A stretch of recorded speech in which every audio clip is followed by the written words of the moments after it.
भगवत गीता में सनातन धर्म की नीतियों का स्पष्ट वर्णन है।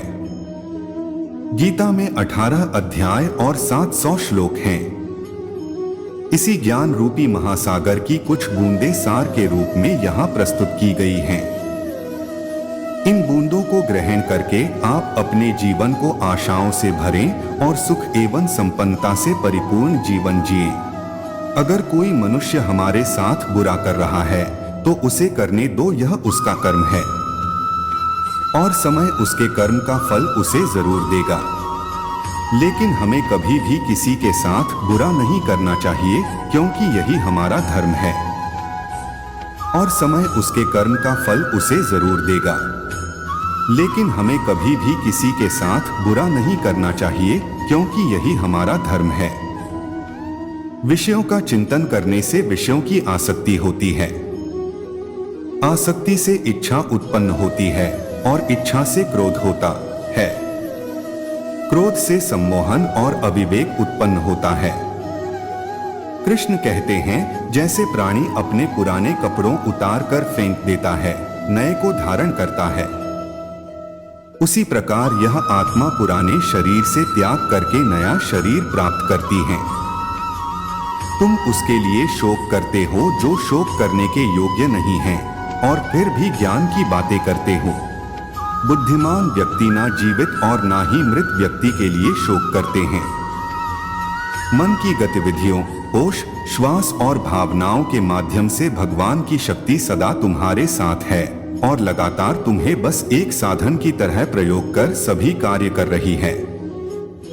हर किसी के अंदर अपनी ताकत और अपनी कमजोरी होती है। मछली जंगल में नहीं दौड़ सकती और शेर पानी में राजा नहीं बन सकता, इसलिए अहमियत सभी को देनी चाहिए।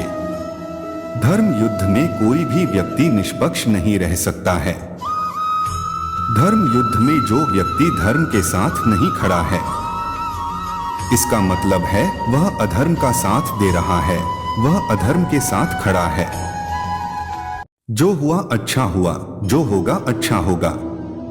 स्वयं को मुझ पर छोड़ दो, अपने कर्म पर ध्यान दो। कर्म ऐसा जो स्वार्थरहित पाप रहित हो।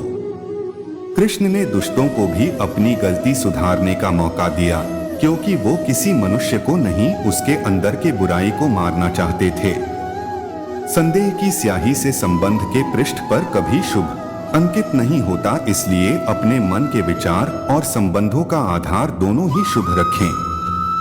मोहग्रस्त होकर अपने कर्तव्य पथ से हट जाना मूर्खता है, क्योंकि इससे ना तो तुम्हें स्वर्ग की प्राप्ति होगी और ना ही तुम्हारी कीर्ति बढ़ेगी। इस भौतिक संसार का यह नियम है, जो वस्तु उत्पन्न होती है, कुछ काल तक रहती है, अंत में लुप्त हो जाती है, चाहे वे शरीर हो या फल हो। यदि कोई व्यक्ति प्रेम से, भक्ति से पुष्प, फल, जल भी मुझ पर चढ़ा दे तो उसी भाव से उसे स्वीकार करता हूँ, वह मेरा प्रिय भक्त होता है। उससे मत डरो जो वास्तविक नहीं है, ना कभी था ना कभी होगा। जो वास्तविक है वो हमेशा था और उसे कभी नष्ट नहीं किया जा सकता।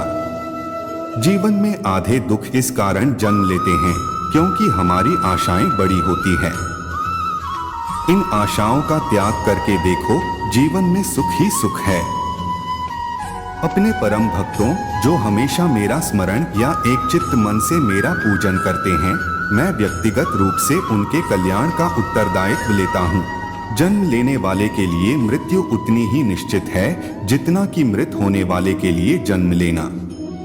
इसलिए जो अपरिहार्य है उस पर शोक मत करो। श्री कृष्ण ने कहा है, अगर तुम्हें किसी ने दुखी किया है तो बुरा मत मानना। लोग उसी पेड़ पर पत्थर मारते हैं जिस पेड़ पर ज्यादा मीठे फल होते हैं। अंतकाल में जो मनुष्य मेरा स्मरण करते हुए देह त्याग करता है, वह मेरी शरण में आता है। इसलिए मनुष्य को चाहिए कि अंतकाल में मेरा चिंतन करें। यह सच बात है कि भूल करके इंसान कुछ सीखता है, परंतु इसका यह मतलब नहीं कि वह जीवन भर भूल करता रहे और कहे कि हम सीख रहे हैं। कृष्ण कहते हैं, इस जगत में मनुष्य भौतिक वस्तुओं का भोग कर सकता है, अगर वे चाहे तो सब कुछ छीन सकते हैं। मनुष्य कुछ भी नहीं कर सकता। स्वार्थ से रिश्ते बनाने की कितनी भी कोशिश करें, वो कभी नहीं बनते हैं। और प्रेम से बने रिश्तों को कितना भी तोड़ने की कोशिश करें, वो कभी नहीं टूटते। क्रोध से भ्रम पैदा होता है, भ्रम से बुद्धि व्यग्र होती है। जब बुद्धि व्यग्र होती है तब तर्क नष्ट हो जाता है। जब तर्क नष्ट होता है तब व्यक्ति का पतन हो जाता है। आत्मा न तो जन्म लेती है, न कभी मरती है, और न ही इसे कभी जलाया जा सकता है, न ही पानी से गीला किया जा सकता है। आत्मा अमर और अविनाशी है। होता है, भ्रम से बुद्धि व्यग्र होती है। जब बुद्धि व्यग्र होती है तब तर्क नष्ट हो जाता है। जब तर्क नष्ट होता है तब व्यक्ति का पतन हो जाता है। आत्मा न तो जन्म लेती है, न कभी मरती है, और न ही इसे कभी जलाया जा सकता है, न ही पानी से गीला किया जा सकता है। आत्मा अमर और अविनाशी है। अगर व्यक्ति शिक्षा से पहले संस्कार, व्यापार से पहले व्यवहार और भगवान से पहले माता पिता को पहचान ले तो जिंदगी में कभी कोई कठिनाई नहीं आएगी। इस संसार में कुछ भी स्थायी नहीं है। संतुष्ट मन इस विश्व का सबसे बड़ा धन है। कर्म किए जाओ, फल की चिंता मत करो। भगवान प्रत्येक वस्तु में, प्रत्येक जीव में मौजूद हैं।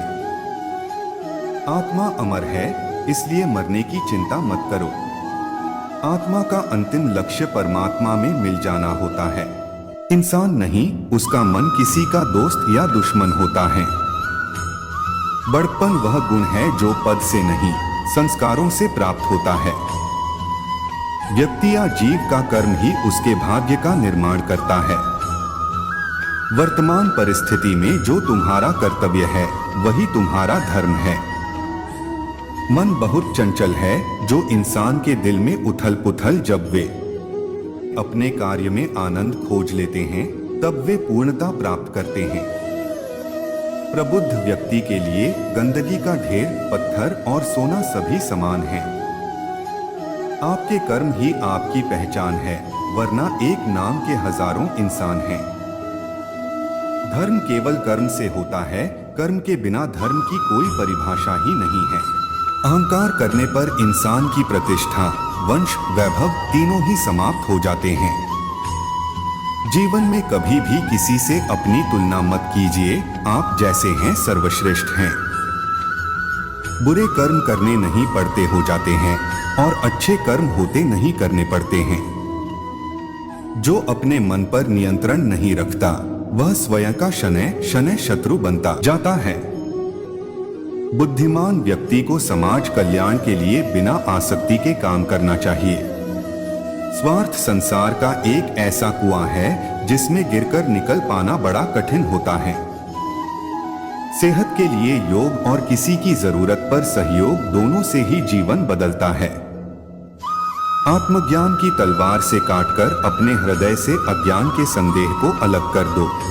दुष्ट लोग अगर समझाने मात्र से समझ जाते तो यकीन मानो महाभारत कभी ना होता। मनुष्य अपने विश्वास से निर्मित होता है। जैसा वो विश्वास करता है, वैसा वो बन जाता है। मान अपमान, लाभ हानि, खुश हो जाना या दुखी हो जाना, यह सब मन की शरारत है, जिसे तुम अपना समझकर मग्न हो रहे हो। बस यही प्रसन्नता तुम्हारे दुखों का कारण है। उस इंसान का मंजिल से भटक जाना तय है जिसकी संगत में नकारात्मक लोग रहते हैं। प्रेम सदैव माफी मांगना पसंद करता है और अहंकार सदैव माफी सुनना पसंद करता है। सिर्फ दिखावे के लिए अच्छा मत बनो। मैं आपको बाहर से नहीं बल्कि भीतर से जानता हूँ। जो इस लोक में अपने काम की सफलता की कामना रखते हैं, वे देवताओं का पूजन करें। व्यक्ति जो चाहे बन सकता है, यदि विश्वास के साथ इच्छित वस्तु पर लगातार चिंतन करें। शब्द उतने ही बाहर निकालने चाहिए जिन्हें वापस भी लेना पड़े तो खुद को तकलीफ न हो। परायों को अपना बनाना उतना मुश्किल नहीं जितना अपनों को अपना बनाए रखना होता है। इंसान की सोच ही उसकी सबसे बड़ी पहचान है, वरना दुनिया में एक नाम के अनेक इंसान हैं। बहुत विनम्रता चाहिए रिश्तों को निभाने के लिए, छल कपट से तो सिर्फ महाभारत रची जाती है। यदि आप किसी के साथ मित्रता नहीं कर सकते हैं तो उसके साथ शत्रुता भी नहीं करना चाहिए। मनुष्य का जीवन केवल उसके कर्मों पर चलता है। जैसा कर्म होता है वैसा उसका जीवन होता है। मन अशांत हो तो उसे नियंत्रित करना कठिन है, लेकिन अभ्यास से इसे वश में किया जा सकता है। दिव्यता केवल शक्तिशाली होने में नहीं, बल्कि वास्तविक दिव्यता दूसरों में शक्ति जागृत करने में है। मन की गतिविधियों, होश, श्वास और भावनाओं के माध्यम से भगवान की शक्ति सदा तुम्हारे साथ है। जीवन में वाणी को संयम में रखना अनिवार्य है, क्योंकि वाणी से दिए हुए घाव कभी भरे नहीं जा सकते। जब हम स्वयं जीवन के शिल्पकार हैं, तो चलो हम अपनी मुश्किलों को हराते हैं, जीवन में मुस्कुराते हैं। एक बार माफ करके अच्छे बन जाओ, पर दोबारा उसी इंसान पर भरोसा करके बेवकूफ कभी न बनो। न हार चाहिए, न जीत चाहिए। जीवन में अच्छी सफलता के लिए परिवार और कुछ मित्र का साथ चाहिए। रिश्तों को निभाने के लिए वक्त निकालिए, कहीं ऐसा न हो जब आपके पास वक्त हो तो रिश्ता ही न बचे। वह जो इस ज्ञान में विश्वास नहीं रखते, मुझे प्राप्त किए बिना जन्म और मृत्यु के चक्र का अनुगम करते हैं। लोग आपके अपमान के बारे में हमेशा बात करेंगे। सम्मानित व्यक्ति के लिए अगर समझाने मात्र से समझ जाते तो जो दूसरों की तकलीफों को समझते हैं, जिनमें दया है, दिल से अच्छे हैं, उन्हें दोबारा जन्म लेना नहीं पड़ता। जीवन में आधे दुख इस वजह से आते हैं क्योंकि हमने उनसे आशाएं रखी जिनसे हमें नहीं रखनी चाहिए थी। जीवन में समय चाहे जैसा भी हो, परिवार के साथ रहो। सुख हो तो बढ़ जाता है और दुख हो तो बट जाता है। इस संसार में मूर्ख व्यक्ति, अधर्मी, अज्ञानी व नास्तिक प्रकृति का व्यक्ति मेरी शरण स्वीकार नहीं कर सकता। ज्ञानी व्यक्ति को कर्म के प्रतिफल की अपेक्षा कर रहे अज्ञानी व्यक्ति के दिमाग को अस्थिर नहीं करना चाहिए। अपने जीवन में कभी भी ना किसी को आनंद में वचन दे, ना क्रोध में उत्तर दे और ना ही दुख में कभी निर्णय ले। दुष्ट किसी और का समझाने मात्र से समझ जाए तो अच्छा है कि अपना काम करें, भले ही उसे अपूर्णता से करना पड़े। मैं ही इस सृष्टि की रचना करता हूँ, मैं ही इसका पालन पोषण करता हूँ और मैं ही इस सृष्टि का विनाश करता हूँ। कृष्ण कहते हैं, जब जब संसार में धर्म की हानि होगी, अधर्म की विजय, तब मैं इस पृथ्वी पर अवतार लूंगा। अमीर बनने के लिए एक एक क्षण संग्रह करना पड़ता है, किंतु अमर बनने के लिए एक एक कण बांटना पड़ता है। जिंदगी में सब कुछ होना जैसा कुछ भी नहीं होता, हमेशा एक नहीं। शुरुआत हमारा इंतजार कर रही होती है। हे अर्जुन, मैं भूत, वर्तमान और भविष्य के सभी प्राणियों को जानता हूँ, किंतु वास्तविकता में कोई मुझे नहीं जानता। लोग कहते हैं अपनों के आगे झुक जाना चाहिए। लोग अगर समझाने मात्र से समझ जाते जो अपने होते हैं, वह कभी झुकने नहीं देते। वह दिन मत दिखाना कान्हा कि हमें खुद पर गुरूर हो जाए, रखना अपने दिल में इस तरह की जीवन सफल हो जाए। वह जो सभी इच्छाएं त्याग देता है, मैं और मेरा की लालसा तथा भावना से मुक्त हो जाता है, उसे शांति प्राप्त होती है।